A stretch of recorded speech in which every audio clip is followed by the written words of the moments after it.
Hari ni 21 hari bulan.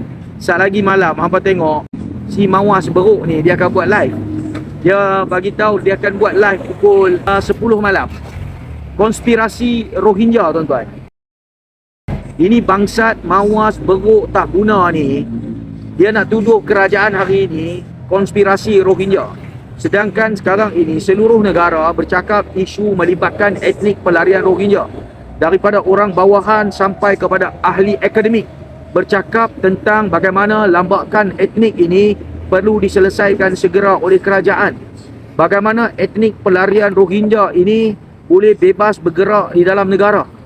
Ini menjadi satu isu negara, isu yang cukup besar. Saya cuma harap rakyat Malaysia jangan terpedaya oleh si Mawas bangsat tak guna ini. Ini Beruk, tuan-tuan. Setiap apa yang beliau buat, dia nak sabitkan kerajaan hari ini buat perkara tak betul. Kerajaan hari ini nak ambil tindakan kepada Rohingya. Dia nak bagi tahu ada konspirasi untuk daruratkan negara. Apakah bangang bangsat ini, tuan-tuan? Ini bukan melibatkan isu kerajaan nak daruratkan negara. Ini isu melibatkan bagaimana nak selesai melibatkan etnik pelarian Rohingya. Ini dah jadi parah dalam negara kita, tuan-tuan. Hampa tahu tak apa yang saya nak bagi kata? Saya cuma nak bagi tahu, hampa sebagai rakyat Malaysia, apabila rakyat sudah bangkitkan kesedaran, kita dah ada kesedaran di kalangan rakyat Malaysia berapa teruknya melibatkan isu etnik pelarian Rohingya. Hampa tahu tak, saya nak bangkitkan kepada hampa rakyat Malaysia, isu ni jadi terlampau complicated dan cukup memberi tekanan kepada rakyat Malaysia. Rohingya ni masuk dalam negara kita, bukan kerajaan yang bawa, tuan-tuan.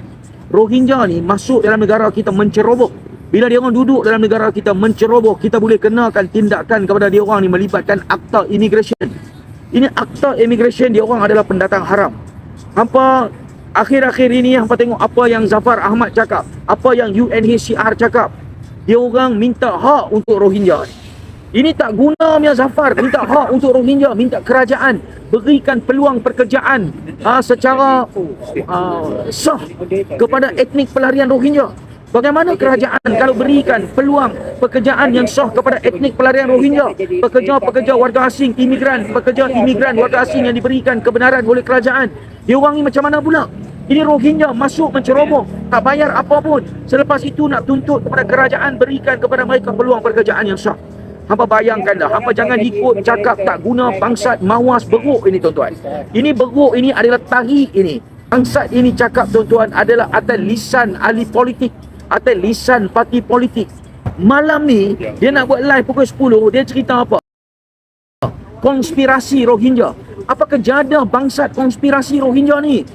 Siapa yang buat konspirasi? Seluruh negara. Rakyat Malaysia sekarang ini bagi tahu bahawa kita perlu hantar Rohingya ke negara ketiga. Kita perlu berikan tekanan kepada etnik Rohingya ini.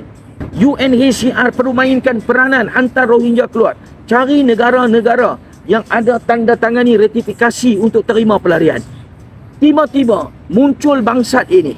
Sebelum ini, apa yang bangsat Mawas ini bagi tahu? Dia cakap apa? Oh, kita aktivis surplus, kita rakyat Malaysia, pasal apa pergi buat terjahan? Pasal apa pergi buat pembongkar? Hampa ini di BKL, hampa ahli majlis. Pasal apa hampa ambil tindakan pihak berkuasa? Ini Beruk muncul, tuan-tuan, untuk mempertahankan Rohingya, untuk mempertahankan pendatang haram. Rakyat Malaysia perlu ragui bangsat ini yang ada track record ini tentang warga asing pendatang haram ini, tuan-tuan.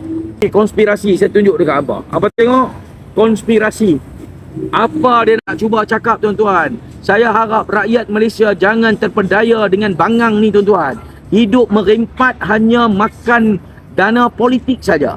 Hidup ni, tuan-tuan, bila dia kena, oh saya tak ada duit, saya kena dapatkan duit daripada hampa lah sebagai penyokong saya, kerana saya buat perjuangan ni kerana hampa. Buat perjuangan kepala bana apa?